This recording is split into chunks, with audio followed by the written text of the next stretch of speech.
Welcome back to Cultivated Conversations. I'm your host, Jen Proctor. If you've ever wondered where the money really is in the entertainment industry or where it might be going, well, today's episode is for you. Today's guest is someone who's been a friend of mine and I've had the pleasure of working with on several projects over the years. And I'm excited for you to get an exclusive look at what he does as COO of Mythical Entertainment. We're going to chat all things YouTube, monetization, and we get into the crossover between traditional and new media. I promise after today's episode, you're going to walk away with so much new knowledge. So please welcome Jacob Moncrief. All right, you ready? I'm ready. All right. Let's do it. Let's rock and roll. Okay, so introduce yourself, and then I'd love for you to share. I always love for the guests to kind of talk about how we know each other. Yeah, so I'm Jacob Moncrief. I'm the COO at Mythical Entertainment. We met a few years ago when I was at Westbrook as the GM, overseeing branded and unscripted over there. And we worked on a few projects. Snapchat, we did Charlie vs. Dixie. Yep. We did Meg Thee Stallion show, which was really fun. Yep. And then we did 2 Meta VR projects together. Spectacular. Yes, the New Year's special. Went to Atlanta for a bit. Yep. And then we realized we grew up in the same town, streets away from each other, and literally streets away from each other. Babysat my brother-in-law, my sister's husband. I did. Which is very small world. I know, such a small world. When you find someone that grew up in your small, teeny, tiny little hometown, you're like, all right, you're in. Yeah. We're cool. Yeah. Yep, forever and always. So talk to us a little bit about Mythical. So for folks who don't know, what is Mythical? Yeah, so Mythical Entertainment is founded by Rhett and Link like 15 years ago at this point.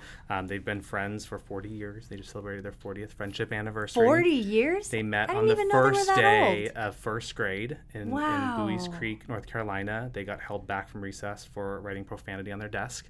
And they had a color mythical beasts. So that's where the name comes from. I love it. I've worked with them since 2017. I was with them for 4.5 years before Westbrook, and then I've been back for 1.5 years. But we do a lot of digital content. YouTube first is really the model. Started with a channel called the Rhett and Link channel, which is we still post content to today. But our main driver is Good Mythical Morning, which is a daily show, the most watched daily show on the internet. Airs Monday through Friday. And then we have a channel called Good Mythical More. We have a channel called Mythical Kitchen that's led by mythical chef Josh, and then a bunch of different businesses that have kind of stemmed off from there. And you were the COO, so tell us a little bit about, like, what does a day look like for you, and what are all the assets and pieces of the company that you oversee? Yeah, so my role, I oversee all of content production and post. So we put out about 9 hours of original content a week. So it is a machine. So a lot of my time is spent maintaining the machine. Oversee all operations, so facilities, IT, everything that comes with that. People and culture, so all of our HR. We've got a little over 100 employees at our studio in Burbank. And then brand partnerships. So the past year, we've been focusing on building a sales team internally to do brand integrations. And then all of our production finance, business affairs, production legal, and then along with our president, oversee all of our finance. Dang. So a little bit. A little bit of things. Just a couple of things. Just a couple of things. Have an awesome team. I would say time-wise, a lot of meetings every day, as you know well. Yeah. But I would say about a quarter of my time is spent supporting my core group of direct reports that are awesome, that kind of each lead each of those things I just mentioned. A quarter of my time on the project of the moment. So like right now, a lot of like Brandcast prep, Cannes, VidCon, FYC prep, all those kinds of things. And then the rest of the time really on like strategy and growth and all those things. Wow.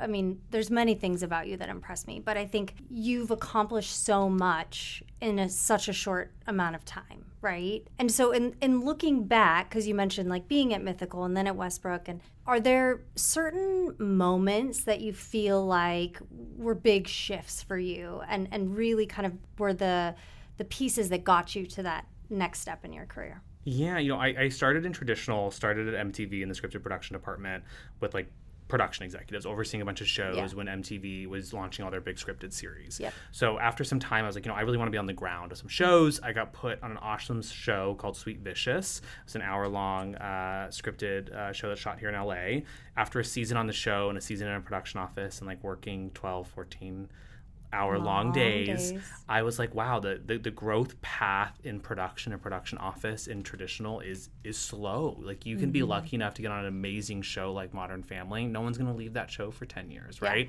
Yeah. So unless you're jumping around from show to show, constantly kind of like finding your next gig, it can be hard to find growth. And the hours are long, they're tough. At the same time, BuzzFeed was really kind of launching their LA operation. So jumped over to BuzzFeed to help kind of build out the LA side, started producing for the Try Guys and like all those big digital faces at BuzzFeed at the time. So that was really, I think, a change in my trajectory. I mean, at the time, you know, when I went to film school, no one was thinking about digital or YouTube really. Yeah. And then just a few years into the industry, it was really kind of taking off, and there was an opportunity to go there, take some of the lessons I had learned thus far in traditional and apply it to a very fast-paced environment that didn't have a lot of structure. It was very much the Wild West in 2016, 2017 of digital. Yeah. And anyone that could kind of just like make a spreadsheet and keep things on time and on budget, there was a lot of opportunity for. So that was, I think, the real, like a big change moment for me.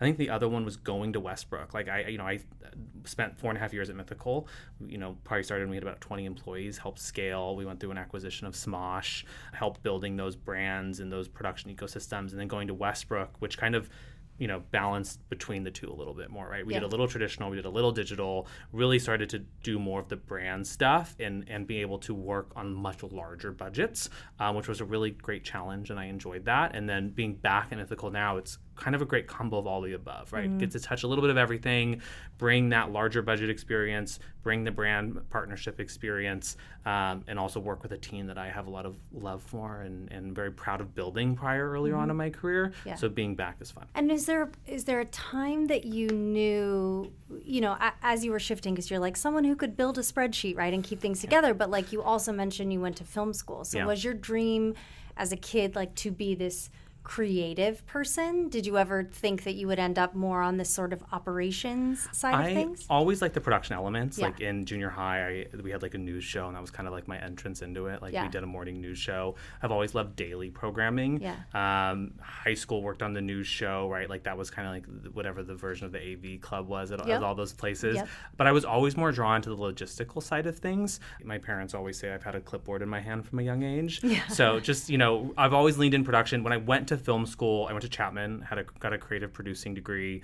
I always focused more on the production side there. I thought for a long time I wanted to be a first AD. Did a lot of freelance first AD work throughout college. Realized that I'd probably have a heart attack at 40. I don't think my anxiety could stomach being a first AD. So I shifted to, I was like, okay, maybe more of a production executive, line producer. I really enjoyed being on the ground, but I also enjoyed being a little bit more upstream and making sure, projects were set up for success before they were greenlit. So that's kind of been my path on operationally. It's just kind of been like, if we could make sense of things a little bit earlier in the process, then by the time we get to the shoots, things maybe will run. Yeah.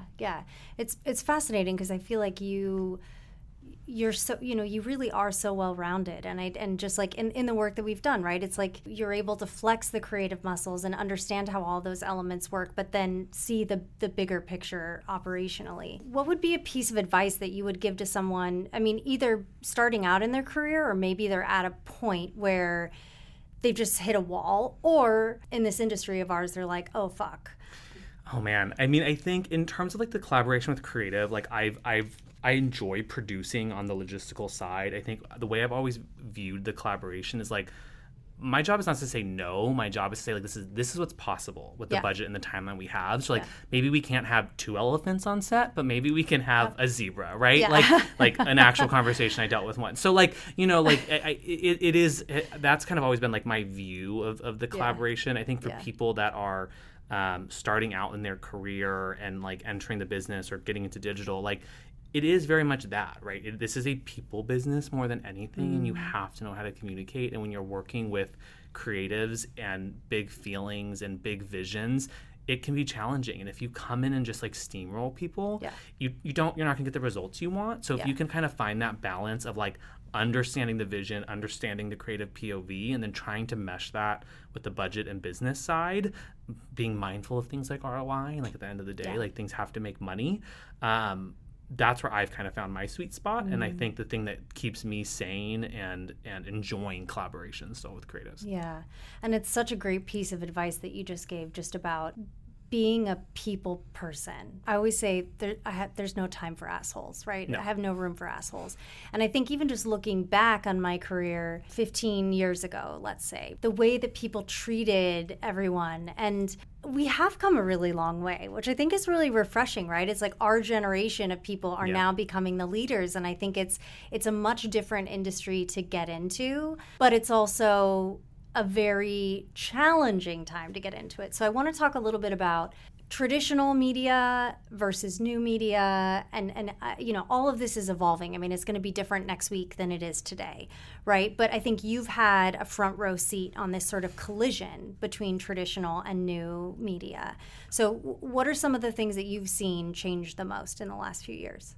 Yeah, I mean, I think in the last few years, we've really seen traditional media see the value of YouTube and digital more. I think there's always been an interest in the space, and there's been investments over time, right? And some have panned out, some haven't. We've come a long way since like the MCN model of the digital ecosystem. But I think what we're seeing now is this realization that like creators have massive fandoms, right? The creators are the IP. They have these shows, and there's a way to work with them to do what they're already doing, but on a larger scale, versus, hey, taking a digital creator and plopping them into a very traditional format. It doesn't work, right? I think we've seen it not work, and we've seen traditional buck up against the model and creators buck up against the model. But I think we're now seeing traditional be like, okay, if that creator has this IP that they love and their audience is engaged and will follow them off platform and transact in different ways, there's an opportunity to do things that are similar but bigger on traditional, right? Because that is still one of the big differences is the budgets, right? And traditional, often you are able to tell bigger stories. So if there is a reason to do that for a creator and their audience can see that, and it's not just a money grab, but it's like, wow, the thing you're doing at home that is very direct to camera, you can do something similar in a much larger way. They're going to be excited, and they're going to follow the audience that way. So I think that's what I've seen change the most over the last few years. Mr. Beast did Mr. Beast games on Amazon, right? So that's blowing up his show. Sidemen, a group out of the UK, just did something for Netflix. So I think we're seeing it. I think we're seeing it more on the live programming side too, of capitalizing on these live moments. But I sense and I hear a lot more of those things like coming down the pipeline as creators kind of get identified as ways to engage new audiences. In 15, 20 of the last 50 calls that I've had, say, in the last 6 months, of these production companies that 9 out of 10 times are always traditional, every single one of them said, well, we're shifting more into YouTube, and it was the first time I'd really heard it as a theme. And I think it's because everyone is in a state of panic on the traditional side. 2021, 2022, I mean, it was just like booming. And, you and I, even in 1 year, I think we did like 4 projects together. If you were still at Westbrook, right, and doing that, like, I don't know what that would look like. It's so different. So it's really fascinating. And I've always talked a little bit about like you have this traditional talent, right? And then you have this digital talent. And correct, for a while there, they were trying to like mend the two. And I think everyone's sort of coming to the realization that like it's kind of splitting back off into its own lanes. I don't know. It's a very fascinating time.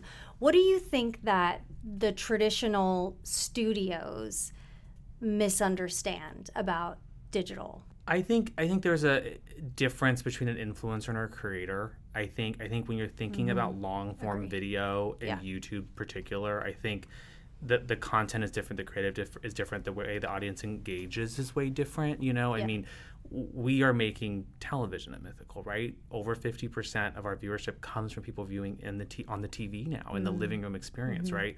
Last year, we made the change to 4K, right? Because we're like, people are watching this in the living room, right? They want that televisual experience. And I think sometimes it's viewed still as just, influencer personalities, and I think it is sometimes the fandom and the audience that engages may be overlooked. And I think the other thing on the traditional side is like there has to be a reason for a creator to do something on the traditional side. It can't just be money, because sometimes the money isn't actually better than doing something on YouTube. When you have the opportunity to monetize it yourself, put in brands yourself, own the IP yourself, own all the creative decisions. Exactly. And I think traditional has to keep that in mind when they are merging the two. It's not about a creator not doing something on YouTube anymore and instead doing something on a traditional platform. It's how do you do both, right? Yeah. How do both things become co-promotional? Because most creators at this point, they don't necessarily need traditional. It would have to be a reason to do it. I want to go back to a point you just said about there's a difference between influencer and creator, right? And can you break that down a little bit for us from your POV? It's not a ding on influencer. I think it has a lot to do in the way in which those two groups are creating content. Yeah. I think influencers are thinking a lot more about shorter form, more consistent throughout the day, more day in the life stuff, content that is a little bit more snackable, right? Yeah. Than creators. When I'm thinking of creators, I'm thinking of YouTube creators, right? Yeah, I'm thinking formats. of long form formats, IP that they are creating, right? Just like, traditional unscripted, right? It's how just creating these formats and repeating them. And where do you think the biggest opportunities are, for careers, but just in general, right? Financially, over the course of the next 5 to 10 years? The benefit that a lot of creators have on YouTube is they have access to very quick feedback, right? They are going to know if something's working very quickly. They don't have to go and film 10 episodes of a show in Ireland, right, to get the results that they want. They can test the format immediately. You can do a pilot in your living room. Exactly. Yeah. They can see what the feedback is. They can optimize it. We're in this constant circle of, revolving door of optimization. So I think there's a lot of opportunities to use that, right? These studios have so much IP that hasn't been touched in so long. There's no reason you need to think about bringing a show, a game show back from the 70s for 22 episodes, 10 episodes even, right? You can do one of them, right? Yeah. So I think there's a lot of opportunity to do that, to test things out, see what works, do quick turns. I think there's a lot of opportunities for traditional celebs to get on YouTube. Yeah. I think there are, if there are lower budget ideas that are executable on YouTube, it's a great opportunity, I think, for traditional celebs to try out formats, right? Yeah. Again, it's not the only option to do a game show isn't broadcast. So I think there's a lot of opportunity there as well. And then on the branded side too, I think brands are evolving beyond just, integrated reads and want to be doing more original branded content, which I think is a little bit of a buzzword right now, It is. Branded entertainment. But I think, leaning in with creators that already have engaged audiences and finding a reason to integrate with them. Audiences are really excited about it. We recently did a social video with Burger King, and the comments were so overwhelmingly positive. The audience is just excited. We are so excited because we love this brand and we know Rhett and Link love this brand. Yeah. And we're just excited to see you guys be a part of their new menu launch, right? Yeah. So I think if it's the right brand with the right creators, audiences will really engage. Yeah, well, and another word that's so buzzy and trite right now is authenticity, right? It has to be authentic. But that's an example of something that is so authentic and why it works. Yeah. So, anyone who has a synonym for authenticity, let us know. So let's talk a little bit about YouTube and building it and monetizing it. I hear that a lot. And so I'd love for you to just sort of, in layman's terms, break it down. Like if someone wants to launch a YouTube channel, right, what should they focus on first? Yeah, I think the joy of YouTube is there's no barrier to entry, right? Anyone can create a YouTube channel and immediately start posting content. It doesn't mean it's going to be monetized from the first moment. You have to reach a threshold to be a part of the YouTube Partner Program, which then you have the opportunity to monetize your content. And what is that threshold? Do you know? On the subscriber front, it's somewhere between 500 to 1,000, and then there's a view threshold, and there's also a shorts threshold for shorts creators in order to get into the partner program, and then you can start to monetize. So once you reach that threshold and you're posting consistently, you get to monetize your content as a part of AdSense, which is the pre-rolls, the mid-rolls that you see when you're watching YouTube any time of the day. So that there's a partner share of that. So that is kind of the just by putting up your content on YouTube and being part of that program, you can monetize. And is that an automatic thing? Like someone who puts this stuff up on their YouTube, they just say, I want to monetize. Once you're part of the YouTube Partner Program, you're in it. So as long as you're being consistent and the channel doesn't go dormant, you are monetizing. It is YouTube has truly the best monetization opportunity for creators out there. It's incredible. As long as you're consistent, you continue to monetize. You can continue to monetize your library forever if it's continuing to get views. So that's kind of the baseline entry point on YouTube, right? That will just happen through Google's incredible sales team. And then from there, you can do brand integrations. So we do a lot of integrations into our content that are 60 second to 2 minutes, a lot of DR, DTC brands that are focused on conversion. And then we'll do just general like awareness campaigns with larger brands as well. Yep. Full branded original content, which we don't do a ton of, right? But if you're creating an original series for the brand and launching it, those are really the main ways to monetize on YouTube. And then from there, we've spun off other businesses, e-commerce, et cetera, that are being promoted across all the long form content. And as someone who has been on the developing and selling side, right, for so many years, and currently are overseeing that, what would you say, like, are there any sectors or lanes that there seems to be an appetite for in the YouTube space? Is it talk shows? Is it, I don't know, game shows, like you mentioned?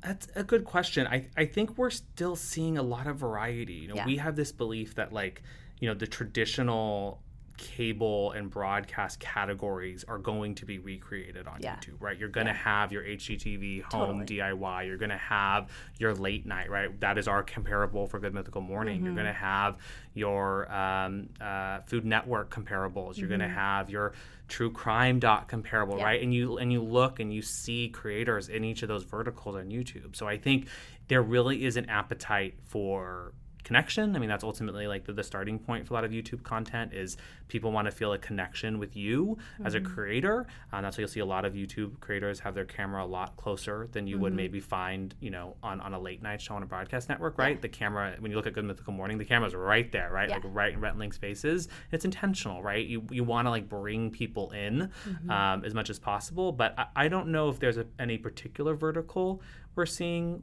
pop off more than others right now. But I think there's just so much opportunity and niche audiences to capture. Totally. Okay, I want to play a little game of rapid fire. Okay. And I feel like you've been throwing out some of these words already. Okay. But it's really just, a one-liner in layman's terms. Great. Well, the first one is monetization, but I feel like you just spoke to that. Yeah, I mean, monetization, running ads on your content. Okay. Right? The same way broadcast and cable have created their business for years. Okay. Brand partnership. Integrating a brand organically into your content. Optimization. Increasing the potential for audience reach and engagement. Breakage. Breakage in the budget sense is when you're going over budget. Is that what you're meaning? Okay. I feel like it's a word that I hear. Lots of breakage. Less right now. Yeah. Okay. Organic growth. Non-paid growth. So no paid acquisition, not boosting your content, just basically being caught by the algorithm and benefiting from that over time by growing your audience. White labeling. Creating content for other brands.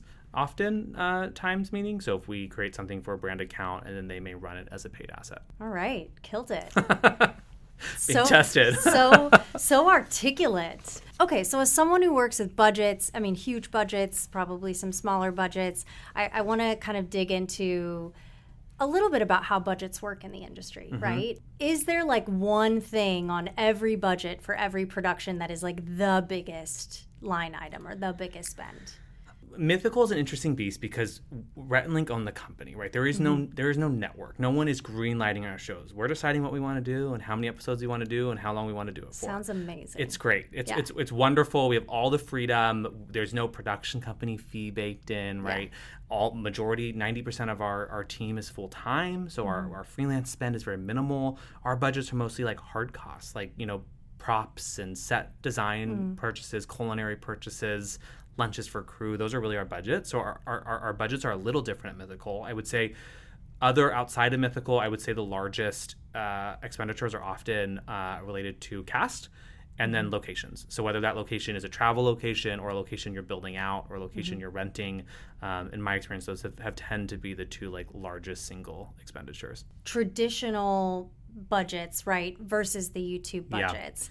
Like, what are some of those differentiations? When you're looking at traditional budgets, obviously there's sometimes several layers of studios, production companies, networks involved, right? And everyone has to have a piece of the pie, and there's often multiple IP owners involved, which just complicates budgets before you even, open a production office, right? Yeah.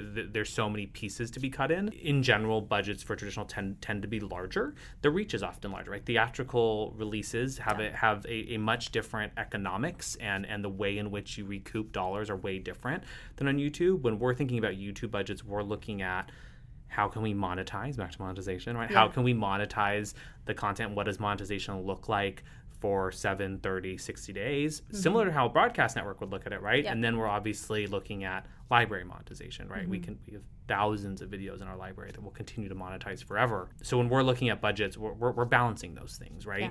Obviously, you want to get to ROI as quick as possible, but they're, from a studio term, we're technically deficit financing, right? We don't monetization is not guaranteed, but we are using our years of data to kind of come up with what cost makes sense for potential monetization. So cool and fascinating. Are you, I'm sure you are well read up on the conversations that are happening right now around the tax incentive? Like, I'm just curious what your POV is on that. Because, we've seen one of the projects we did, right? Yeah. It was clearly cheaper to fly the whole crew to Atlanta and film there than it was to film in LA. And that's like mind-blowing to me. Yeah, I think it was Rob Lowe talking about shooting in Ireland, right? Like he's just shooting a new unscripted show in Ireland. Like our budgets don't qualify for like the California tax credit, and I don't know if our budgets would qualify anywhere else for a tax credit. It also, we want to be here. We shoot everything in our own studio. All of our stages are pre-built and existing, and we flip on lights and turn on cameras and start rolling. But I think tax credits, I'm interested to see what happens in California, right? Yeah. There was just the letter that was signed by 100,000 industry folks to hopefully improve what's possible here. I think we have so many stages, and everyone obviously lives here, and no one wants to uproot. But tax credits are a part of it, right? And you have a lot of these areas that are creating the incentive to get people to come. Atlanta's obviously a big hub. They're also, it's a long process. Like I think for that particular show that we worked on, I don't know if the production company's even seen the tax credit back, right? Because you got to get the credit, you have to sell the credit. It's a long road. It's worth it when you're thinking about a studio that's doing, hundreds of productions at once. Yeah. But it's not something we work with a lot. Yeah. I'm just curious to see, where things are going to go in the coming years, because it really, it's been a strange few years. And I think there's so many really talented people that are out of work, and you just hear, oh, this production's filming elsewhere and elsewhere and elsewhere. It's, I don't know, wild times. I think you're in a good safe spot. We love our studio in Burbank. We're not going anywhere. Yeah. We've built it out for the last several years, and we love where we're at. Yeah. And anyone looking to get into the business, go the YouTube route for sure. Looking back on your career, is there one thing that you wish you could have told your younger self? I think, this is, a lot of people would probably relate to this, but just the idea of it's going to work out, right? Mm-hmm. Which is hard to think about in the moment when you're going from freelance job to freelance job, but I think you will end up with the people that you're supposed to be working with. Mm-hmm. I think it's the last few years for me have really been a career high in terms of, coming back to Mythical and the work we did at Westbrook and getting to meet folks like you that I know I'm going to work with for the rest of my career has been really exciting. And I think it does eventually fall into place, but it takes time. This as fast moving as this industry is, it is not always as fast moving, I think, for everyone individually, and just a little bit of patience. I'm not a generally patient individual, but I would tell myself be a little bit more patient. Yeah, it is. Well, in the moment, it's hard to be patient. Yeah. And then now that we're older and wiser, we can look back and say it, right? Is there one project or one moment that you just is that golden nugget? It's that thing when someone asks you what's been the coolest thing you've worked on? It's always the first thing you say? I mean, I love the VR stuff we did because I've never done it before. Yeah. I think it's hard. It's not often, I think, when you're working on projects where you're like, I've actually never done this before, right? Yeah. And that was that. Yeah. Those two projects that Westbrook did in VR were new. The tech was new. The storytelling was new. Jacob and I were sitting like backstage with Oculuses on, literally watching what was happening in front of us. Like and performances and like it just and it was wild, and you're moving your head, and we had some incredible talent on that. We did. I mean, it was a B journey. And Ludacris and Shaq and like so many fun names. And so that was cool. I mean, I remember doing meetings in the headsets, right, with the Meta team to like pre-viz stuff, which was wild. Yeah. So those are cool just in terms of like, I don't know. It's not often that you get to do new things. Yeah.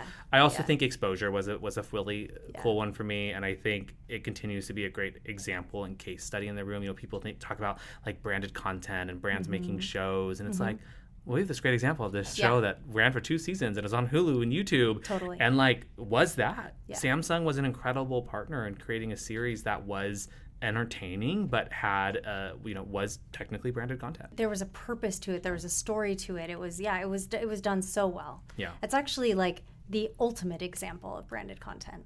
I think so. I think we did a great job on it. Well, 100%, but all that aside, just conceptually, right? Yeah. It's like there's no better plug for Samsung. And then, that was an amazing project.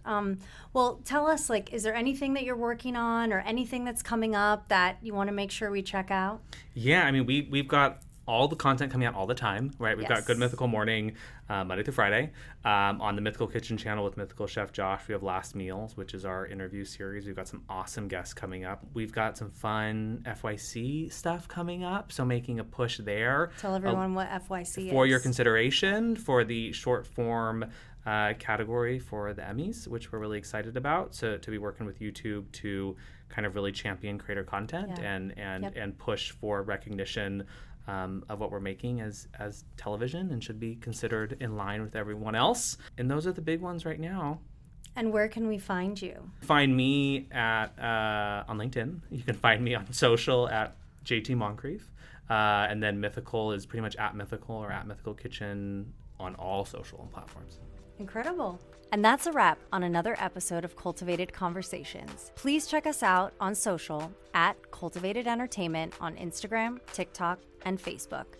I'm Jen Proctor on LinkedIn and all the things, and I want to hear from you. Send me your questions and your feedback. Our email is hello@cultivatedent.com. And until next time,